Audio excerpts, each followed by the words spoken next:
صحابو خو دلته کې تورې خودې دي بېغمه د هغوی خو شانه زموږ دفاع شته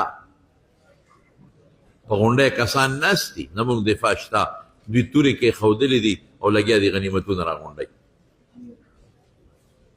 چې کله خالد ابن ولید وکتل چې غونډۍ خو خالي ده د دې نه مخکې 3-4 ځله دا ټیک کړی دی خو په غونډۍ باندې چې کوم روماتو رسول الله صلی الله علیه وسلم کوم کېنولي وو نو هغوی به دفاع کول هغوی په غشو به ویشتل دي به وتمبېدل خو چې کله غونډۍ نه 40 کسان راکوز شو هغه د هغه ځای نه وکتل چې غونډۍ خو خالي ده نو بس هغه ملګرو ته ویې شابې تاسو هم راواپس شئ زه هم پرې راغلم او په رالل د هغه غونډۍ شاته ښه په نرمه باندې ولې چې دا غونډۍ باندې 10 کسان کم پاتې وو هغه غریبانان عبدالله ابن جبیر د هغې ملګري هغې لګیا دي په غشو ولي خو کسان کم دي اپې ډېر دي دوی پوه شو که چېرته بالفرض دا کسان ورلل د شانه په مسلمانانو نو مسلمانان خو بېغمه دي ټول به بېغمه کې دل به کې دا 10 کسان ورته کوز شو چې کوز شو لاس په لاس جګړه شروع شو هغه ډېر دي اسونو باندې دي دا 10 دي دا 10 واړه په هغه خوړ کې په هغه وادي کې لاندې غریبانان شهیدان کړل او دوی د شا نه رالل حمله یې وکړه هغې طرف نه ابو سفیان خپل لښکر ورته تاو کړ دې طرف نه خالد ابن ولید راغی یو خوا غر دی بل خوا خوړ دی هغه چې د رسول الله صلی الله علیه وسلم کومه خدشه وه هغه پېښه شوه خو دې دپاره دا جبل الرومات باندې کسانو درولي چې شانه دوی رانشي او د ابو سفیان هغه منصوبه کامیابه شوه جګړه وشوه داسې کسان پکې او یا کسان پکې صحابه کرام غوړ شهیدان شو 10 هغه دي 80 دلته کې شهیدان شو او یو هیبت شو پکې داسې هیبت شو چې د رسول الله صلی الله علیه وسلم د مرګ او د هغه د وفات او د شهادت اعلان هم پکې وشو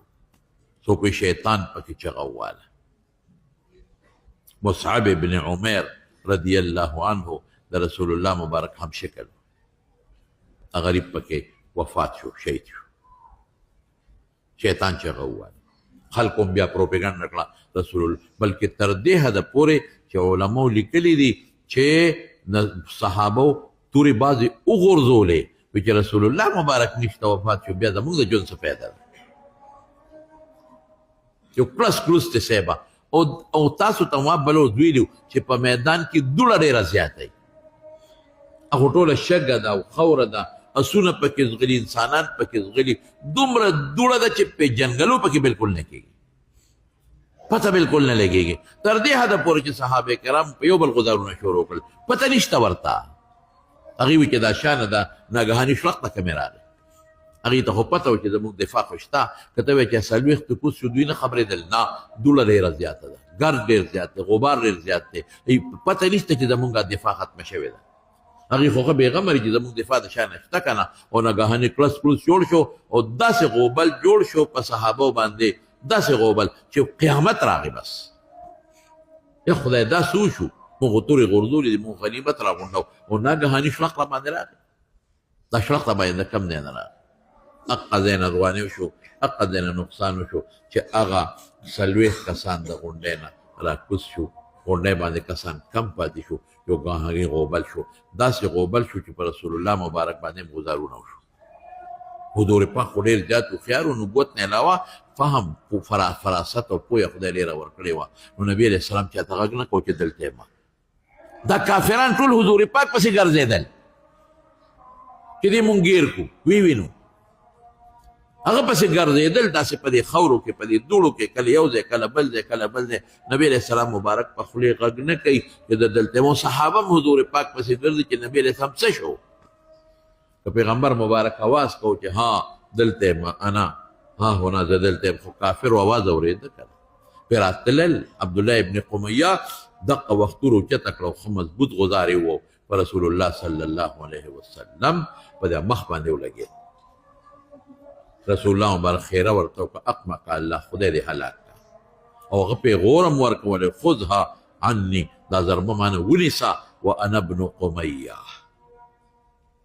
مکې سړک پېژنده که نه ویې وه دا همره مضبوط یې ووهه چې راشي زه تاسو ته تفصیل کومه دا ربایي غاښ دا لاندې دا ډکره شو شونډه مبارکه پرې شوه او دا چې کوم حضور پاک هغه هیلمټ په سر کړی و د اوسپنې ټوپۍ د هغې هغه حلقې کړۍ راویزاندې وې او په مخ مبارک کې چسپان شوې ننوتې دومره کلکې ننوتې مولانا دومره کلکې چې یو صحابي هغه رایستې راوتې نه شوې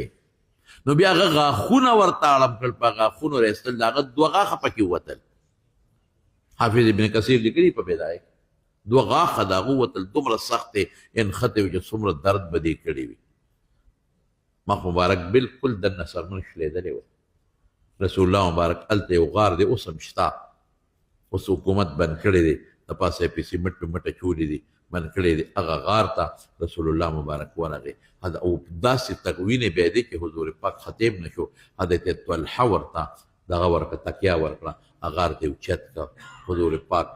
هلته کې وفرمیل اوجب طلحه د هغې نه پس بیا صحابو ته چې پته ولګېده چې رسول الله مبارک او د مدینې نه خلک راوچلېدل دا د حضرت جابر والد صاحب دی بوډا و سپینګیری و او دا په مدینه کې و رسول الله مبارک پریښی و کمزوری و خو چې اطلاع ورسېدله چې دا چلو شو هغه د هغه ځای نه ټوله ځان پسې راښکله او ځان یې میدان ته راورسو او چې څنګه راورسېد میدان ته صحابه خو بلکل ما تاسو ته وي یو د رسول الله مبارک د وفات خبرې واورېد نمبر 1 نمبر 2 ناګهاني یو شراق پرې راغی بلکل کار نه کو دماغ چې څه دي په دې پکې شور وکړه دی و په توره باندې ما ته وایي دوړه ده ګرد غبار دی صاحب دا یو او بیا داسې وشو چې صحابه بلکل مکمل منتشر شو څوک یو خوا منډه وه څوک بل خوا منډه وه چې خدای دا ناګهاني آفت ته کم دی نه راغی دا ناګهاني شرق ته کم دی بیا ابو سفیان راغلی دی او مخامخ رسول الله صلی الله علیه وسلم ته ودرېدلی دی او دا هغه ځای نه اواز ورکړی ګوره افیکم محمد صلی الله علیه وسلم شته رسول الله مبارک ګوره دوړه ده که نه ګرد و غبار دی پته نشته وی جواب مو ورکوی بیا وی افیکم ابن ابي قحافه ابوبکر شته وی لا تجیبو مو ورکوی بیا وی افیکم ابن الخطاب عمر شته وی جواب مو ورکوی پرې چې دې څه وی بیا وی هؤلاء قتلوا دا مړه دي لو كانوا احیاء لاجابوا که دا جمدي وي جواب به ورکړی په دې کې عمر ټینګ نه شو هغه حمیت دیني ورباندې غالب شو د الله دشمنه یا عدو الله د خدای دشمنه ابقى الله لك ما يخزيك دا ټول جمدي دي رسوا کوي به دی هغه دی نه اواز وکړه اعلو هبل هبله هغه بوت صنم چې دی به تې په جنګ کې مدد غوښته زمونږ پښتو کې وایو زندهباد د هغه د زندهباد نارې والا رسول الله مبارک وفرمایل عجیبو جواب ورکړي وی څه جواب ورکړو وی تاسو وایئ چې الله اعلی و اجل بیا هغه وی لنا العزا ولا عزا لکم وی عجیبو جواب ولا ورکړي وی الله رسول جواب ورکړو وی وایئ چې الله مولانا ولا مولانا ابو سفیان بیا یو خبره وکړه وی تاسو به په دې مړو کې مسله ووینئ مسله خصوصا د حضرت حمزه رضی الله عنه مسته شوی و ما دې وی نه ده شوې خو دا اوس دلغابه کې وګورئ ښه داسې نورو کتابونو کې شته مسته شوې وه پوزه ترې پرې شوې وه سترګې ترې اوښکې وې غوږونه یې ترې پرې کړي وو شونډې ترې پرې کړې وې او بیا یې ورته سینه چلولې وه او د هغې نه یې زړه رایستی و او جګر اینا او هندې پې چکونه لګولي لکه بدر کې خو د دې هندې پلار او تر خو د دې د لاسه مردار شوي وو کنه د دوی د لاسه او بیا د دې نه دا ټول اندامونه په تار کې چولي هغې په غاړه کې میله چوله او ګډېده به یو افتخار به کو د ابو سفیان ښځه د هندا او د عتبه لور ده د شیبه رویره ده بدر کې خو تاسو ته پته وه چې هغه د دې د لاسه په هغه مبارزه کې مردار شوي نو وي په تاسو به په مړو کې مسله ووینئ دا امر ما نه دی کړی ځکه د مړو خطک دا څه کمال خو نه دی او نه څه دا بهادري نه ده او نه د مړو څوک خطک کوي ما امر نه دی کړی خو ګورې خپام پې نه یم خرچې شوي دي او بیا وې چې څه وې وی دغه الحرب سجال تاسو ګټه کړې وه او به تاسو رېستې وې په بدر کې په برقه نن پې موږ راویستلې او بیا لاړ د هغې نه پس بیا چې دا مکالمو شو خلکو د حضور پاک او د ابوبکر او د عمر خبرې واورېدې نو راغونډ شو او د راغونډېدو نه پس بیا جنګ شروع شو دوباره دا دریم جنگ شو یو ګونه په لومبي جنگ کې فتح د مسلمان وه په دویم جنگ کې